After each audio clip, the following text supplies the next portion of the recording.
Memory का वो है read only memory, that is ROM।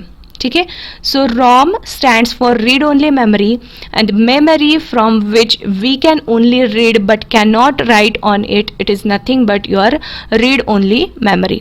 इस मेमोरी के अंदर से आप बस रीड कर सकते हो, जो भी डेटा वहाँ पर स्टोर है उसको बस रीड कर सकते हो, उसके अंदर आप कुछ राइट नहीं कर सकते, कुछ लिख नहीं सकते ना, या कुछ ऐड नहीं कर सकते, बस उसको रीड कर सकते हो। This type of memory is non volatile. ये जो है ये नॉन वोलाटाइल है, मतलब इसके अंदर जो डेटा आप लोगों ने स्टोर किया है ना, वो लाइट जाने के बाद, पावर सप्लाई कट होने के बाद भी ये जाने वाला नहीं है, वो वहीं पे स्टोर होके रहेगा। ठीक है, the information is stored permanently in such memories during the manufacture. ये जो मेमोरी होती है जब उसको मैन्युफैक्चर किया जाता है तो उसके अंदर उसी वक्त उसके अंदर जो भी डेटा है वो स्टोर किया जाता है, वो परमानेंटली वहां पर स्टोर होता है। ठीक है, a ROM store such instructions that are required to start a computer. तो बेसिकली जब भी ROM को मैन्युफैक्चर कर रहे हैं उस वक्त उसके अंदर जो इंस्ट्रक्शंस है, जो डेटा है वो स्टोर कर दिया जाता है। तो इसके अंदर ऐसा कौन सा डेटा होगा कि जो उसको मैन्युफैक्चर करते वक्त ही डाल रहे हैं वो लोग, तो वो ऐसा डेटा है जो कंप्यूटर को स्टार्ट करने में रिक्वायर होता है, जो कंप्यूटर को शुरू करने में लगने वाला है, ऐसा डेटा आपके ROM के अंदर स्टोर किया जाता है इन द इंस्ट्रक्शंस फॉर्मेट। ठीक है, this operation is referred to as bootstrap. इसी ऑपरेशन को, ये पूरे ऑपरेशन को ही कहा जाता है बूटस्ट्रैप। तो यहाँ पर आपको बूटस्ट्रैप क्या है ये समझ में आ जाता है। ठीक है, ROM chips are not only used in the computer but also in other electronic items like washing machine and microwave oven etc. ठीक है, ये जो ROM चिप है ये सिर्फ कंप्यूटर के अंदर ही यूज़ नहीं की जाती, ये वॉशिंग मशीन वगैरह ऐसी चीज़ों में भी इनको यूज़ किया जाता है, क्योंकि वहाँ पर भी तय होता है कि उस मशीन को क्या क्या करना है। ठीक है, so there are 4 types of ROM। First one is MROM, then PROM, EPROM and EEPROM। तो MROM क्या है? MROM का फुल फॉर्म है मास्क्ड ROM। मास्क्ड ROM ये क्या करता है? The very first ROMs were hand-wired devices that contain a pre-programmed set of data or instructions. These kind of ROM are also known as mask ROM, which are inexpensive. ठीक है, ये जो mask ROM का type है ये inexpensive है, बहुत ज़्यादा एक्सपेंसिव नहीं है, सस्ता है, चीप है ये। ठीक है, और ये क्या किया जाए, जो सबसे पहला वाला ROM था वो MROM का टाइप था। ठीक है, सबसे पहला वाला जो ROM डेवलप किया गया था वो था आपका मास्क ROM टाइप का। ठीक है, नेक्स्ट जो आपका टाइप है वो है PROM। PROM मतलब क्या है? Programmable read only memory, programmable ROM। ठीक है, मतलब यहाँ पर क्या किया जाएगा?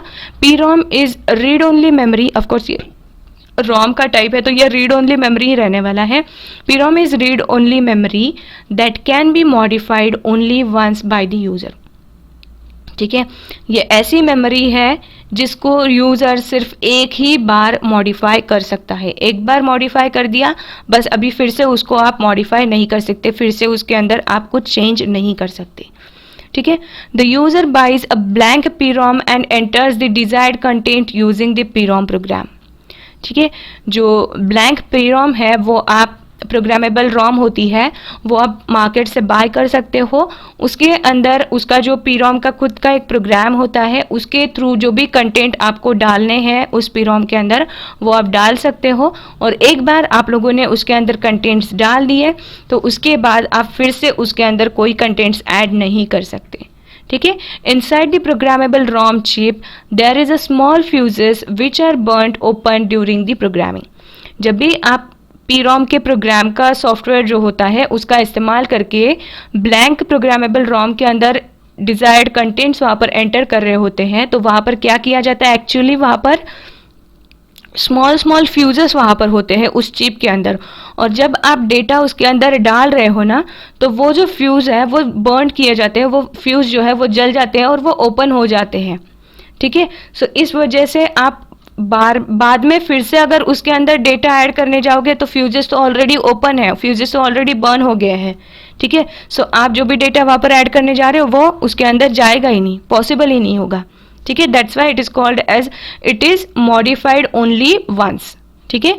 It can be programmed only once and it is not erasable. एक बार इसके अंदर प्रोग्राम ऐड कर दिया, इंस्ट्रक्शन जो भी डेटा आपको ऐड करना है वो डाल दिया, तो वो फिर से आप उसको इरेज भी नहीं कर सकते और फिर से उसके अंदर कुछ रिराइट भी नहीं कर सकते।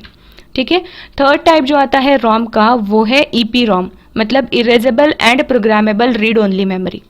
अभी इरेजेबल एंड प्रोग्रामेबल, पहली वाली थी सिर्फ प्रोग्रामेबल, अभी इसको क्या किया है इरेजेबल, मतलब उसके अंदर आप लिख भी सकते हो और उसको आप इरेज भी कर सकते हो। अभी इरेज करने का इसने कौन सा नया टेक्नोलॉजी यूज किया है वो देखते हैं।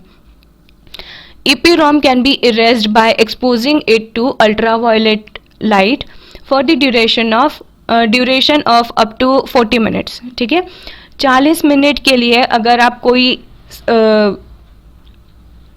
कोई पार्ट जो है EPROM का वो अगर अल्ट्रावायलेट लाइट के अंदर रखते हो, लाइट के नीचे एक्सपोज करते हो उस पार्ट को, तो वहाँ पर जो डेटा स्टोर है वो इरेज हो जाएगा। That's why it is called as erasable and programmable read only memory.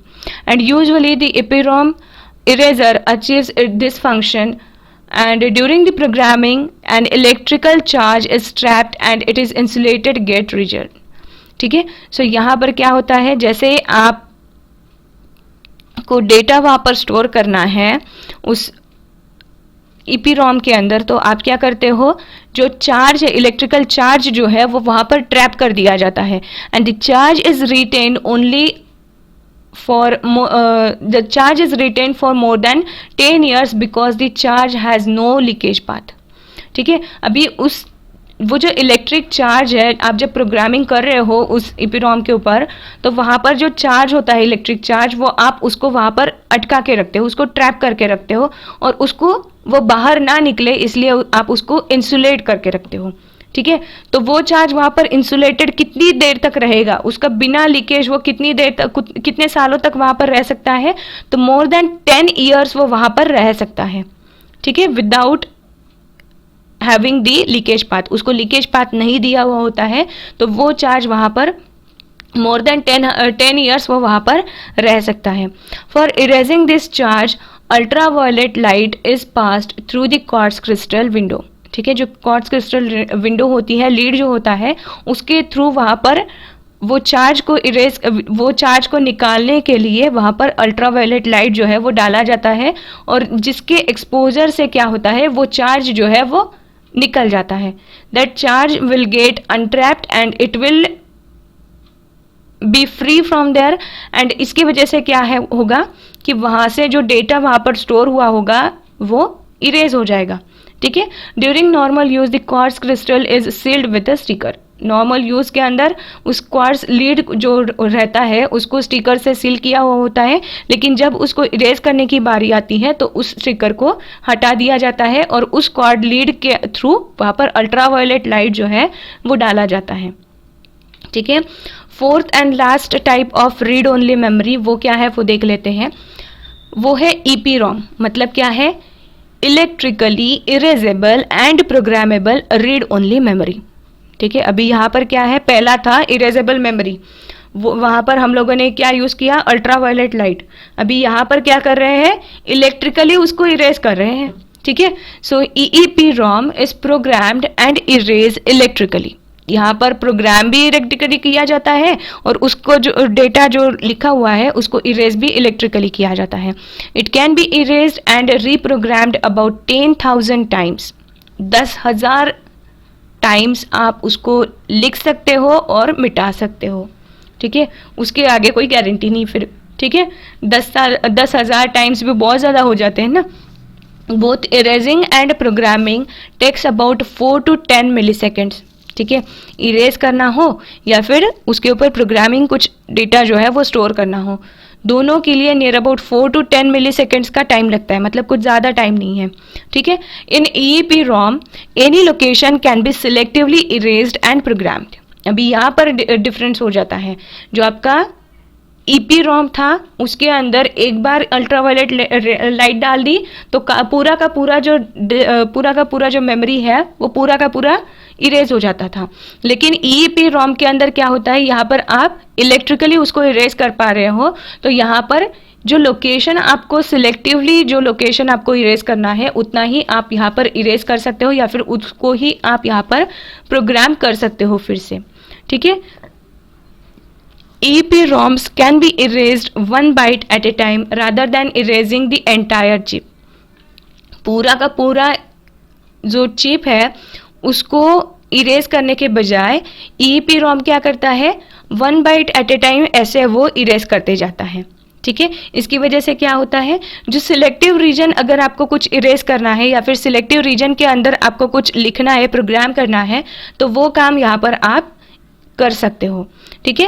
That's why the process of reprogramming is flexible but it is quite slow. क्यों? क्योंकि ये 1 बाइट एट ए टाइम काम करता है, ऐसे काम करता है, ठीक है। सो यहाँ पर आपके जो टाइप्स है वो कंप्लीट हो जाते हैं।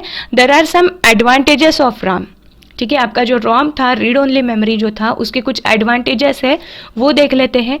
रॉम जो है वो नॉन वोलाटाइल इन नेचर है, मतलब इसके अंदर जो डेटा स्टोर किया होगा वो पावर ऑफ हो जाए या फिर कुछ भी हो जाए, वो डेटा जो है वो इरेज नहीं होगा, ठीक है। देन नेक्स्ट क्या है, it can not be accidentally changed. ये एक्सीडेंटली चेंज हो गया वगैरह, अपडेट हो गया, ऐसा कुछ नहीं होता है इसके अंदर। चीपर देन रैम, ठीक है। रैम से ये चीप है, रैम से ये कम एक्सपेंसिव है। It is easy to test, it is more reliable than RAM, क्योंकि रैम के अंदर कभी भी देखो भाई अगर पावर ऑफ हो जाता है तो रैम के अंदर जो भी डेटा था वो चला जाता है, लेकिन ऐसा रोम के अंदर नहीं होता है। That's why it is reliable then the RAM.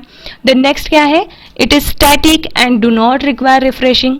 इसको रिफ्रेश करने की बार बार ज़रूरत नहीं है, जैसे रैम के अंदर था, डायनेमिक रैम के अंदर उसको बार बार रिफ्रेश करने की ज़रूरत होती थी, तो वैसे यहाँ पर नहीं है, यहाँ पर रिफ्रेश करने की ज़रूरत नहीं है, स्टैटिक है, ठीक है।